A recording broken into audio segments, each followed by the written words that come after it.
ومما رزقناهم ينفقون والذين يؤمنون بما أنزل إليك وما أنزل من قبلك وبالآخرة هم يوقنون أولئك على هدى من ربهم وأولئك هم المفلحون إن الذين كفروا سواء عليهم أأنذرتهم أم لم تنذرهم لا يؤمنون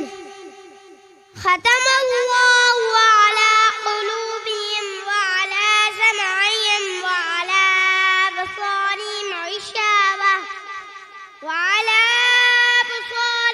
غشاوة ولهم عذاب عظيم ومن الناس من يقول آمنا بالله وباليوم الآخر وما هم بمؤمنين يخادعون الله والذين آمنوا وما يخدعون إلا أنفسهم وما يشعرون في قلوبهم مرض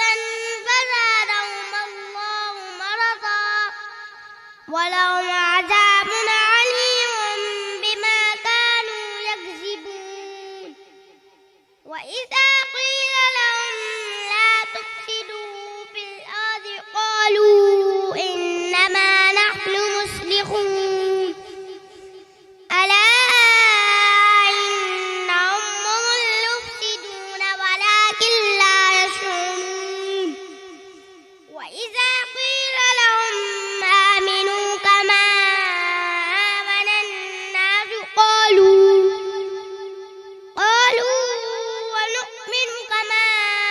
آمن السفهاء ألا إنهم هم السفهاء